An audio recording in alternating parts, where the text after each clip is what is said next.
जब भी किसी लड़की या नाबालिग बच्ची के साथ बलात्कार की घटना होती है तो सबसे पहले यह खोजा जाता है कि उसका कोई प्रेमी या कह ले बॉयफ्रेंड तो नहीं, और है तो यह काम उसी का होगा। और इस तरह पीड़िता को चरित्रहीन बताकर केस को बदल दिया जाता है। परिवार या जनता का जो एक इमोशनली सपोर्ट पीड़िता को मिलना चाहिए उसे खत्म कर दिया जाता है। और उसके बाद लोग पीड़िता पर ही सवाल खड़े करने लगते हैं कि बॉयफ्रेंड पर अंधा भरोसा करोगी तो यही ना होगा। इसमें यही का मतलब है रेप। तो क्या दुनिया में जितनी भी लड़कियां हैं जिनके बॉयफ्रेंड हैं उनका भी बलात्कार हो जाना चाहिए? हमने 3 दिन पहले यानी 15 जुलाई को आपको एक गैंग रेप की खबर दिखाई थी। इटकी थाना क्षेत्र की एक नाबालिग बच्ची 7 जुलाई को अपने दोस्तों के साथ जगन्नाथपुर रथ मेला देखने आई थी और वापसी के क्रम में बच्ची के साथ गैंग रेप हो गया। आरोपी पीड़िता के माँ बाप को केस नहीं करने के लिए लगातार दबाव बना रहे थे। डर से परिजन भी बच्ची का इलाज घर में ही करा रहे थे, लेकिन तबीयत जब ज्यादा खराब होने लगी तो पहले बच्ची को बेड़ो के एक अस्पताल में इलाज कराया गया। उसके बाद ज्यादा सीरियस होने पर बच्ची को 11 जुलाई को रिम्स रेफर किया गया। बच्ची किसी को पहचान नहीं पा रही है, ना बोल पा रही है। बच्ची की हालात अब भी बहुत गंभीर है। अभी थोड़ा बहुत सुधार उसमें दिख रहा है। इसी बीच 16 जुलाई को झारखंड के एक प्रतिष्ठित दैनिक अखबार में इस घटना को लेकर एक खबर छपती है कि प्रेमी के दोस्त और गांव के ही एक लड़के पर इस दुष्कर्म का आरोप है। इस खबर से सवाल यह खड़ा होता है कि क्यों हर बलात्कार की घटना को प्रेमी वाला एंगल दिया जाता है, प्रेमी वाले एंगल से खोजा जाता है। दिल्ली का निर्भया कांड हो या झारखंड की रूपा तिर्की मर्डर कांड, हर बार प्रेमी के रास्ते ही क्यों इन लड़कियों और बच्चियों को न्याय दिलाने की बात होती है। निर्भया कांड के दौरान इस घिनौने अपराध के खिलाफ जब देश एक होकर आवाज उठा रहा था, उस दौरान भी कुछ लोग कह रहे थे कि लड़की को इतनी रात प्रेमी के साथ बाहर जाने की क्या जरूरत थी, जरूर लड़की का ही चरित्र खराब होगा। रूपा तिर्की के समय भी उस मर्डर केस में प्रेमी का नाम आते ही लोग बेचारी मरी हुई लड़की के चरित्र पर सवाल उठाना शुरू कर दिए थे।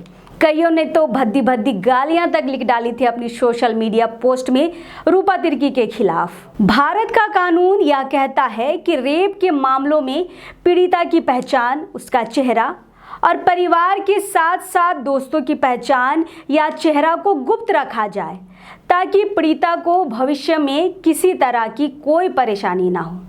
भले पुलिस से लेकर अखबार और मीडिया वाले पीड़िता की पहचान को गुप्त रखते हैं, लेकिन प्रेमी का एंगल जोड़ देने से आपको नहीं लगता है कि उसके चरित्र पर उंगली उठाया जा रहा है? आपने चेहरा और पहचान तो छुपा लिया, लेकिन उसकी बची खुची जो इज्जत थी उसे समाज में नीलाम कर दिया।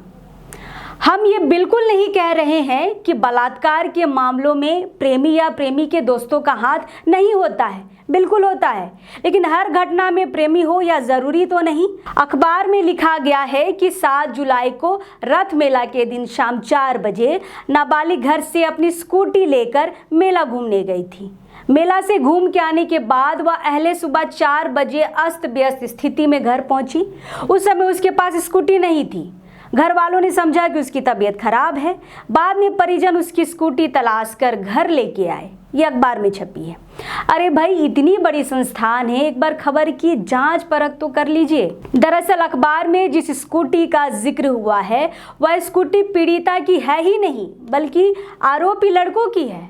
बच्ची ना तो स्कूटी लेकर निकली थी और ना ही उसके माता पिता दूसरे दिन स्कूटी को तलाश करके घर लाए थे। स्कूटी की तलाशी अब भी इटकी पुलिस कर रही है, स्कूटी अभी तक मिली नहीं है। हालांकि इस संबंध में नाबालिग की मां के बयान पर इटकी थाना में पोक्सो एक्ट के तहत नामजद एफआईआर दर्ज कराई गई है, लेकिन एफआईआर में प्रेम संबंध या प्रेमी जैसे शब्द लिखे ही नहीं गए हैं। फिर किस आधार पर इस शब्दों का प्रयोग अखबार में किया गया है? दूसरी सबसे बड़ी बात कि बच्ची अभी उस हालत में है ही नहीं कि पुलिस को कुछ बयान दे सके, कुछ बता पाए। तो यह बात निकलकर कहां से आई कि रेप करने वाला उसका प्रेमी या प्रेमी के दोस्त थे? हालांकि इस खबर में गांव के एक लड़के का जिक्र हुआ है जो दुष्कर्म का आरोपी है। यह खबर बिल्कुल सही है। अखबार में छपे इस खबर का असर यह हो रहा है कि उस गांव में पंचायत से लेकर सिंगल घरों तक यह चर्चा हो रही है कि पीड़िता चरित्रहीन थी। उसका कैरेक्टर पहले से ही खराब था, इसलिए उसके साथ गैंगरेप हो गया। देखिए, सिर्फ प्रेमी वाले एंगल ने पीड़िता को मिलने वाले इमोशन को खत्म कर दिया।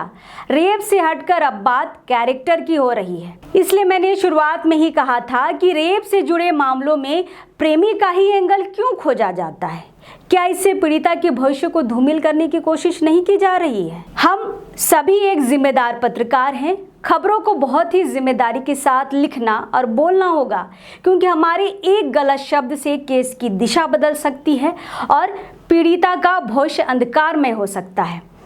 फिलहाल इस खबर को दिखाने का मकसद किसी के खबर पे उंगली उठाना नहीं है, लेकिन हाँ, खबर की वजह से अगर पीड़िता के जो केस है उस पर अगर गलत असर पड़ रहा है, उसका भविष्य अंधकार में हो रहा है, तो ज़रूर हम जैसे पत्रकारों को आवाज़ उठानी पड़ती है कि आपके गलत खबर की वजह से या जो केस है गलत दिशा में जा रहा है, और जो पीड़िता है जो खुद गैंग रेप जैसी स्थिति से निकल के भविष्य में कुछ आगे भी बढ़ना चाहे ना, तो बढ़ नहीं पाएगी। शर्मिंदगी से शायद ऐसी कई महिलाएं हैं जो सुसाइड कर लेती हैं, क्योंकि समाज उन्हें एक्सेप्ट नहीं करता है खराब चरित्र बोलकर।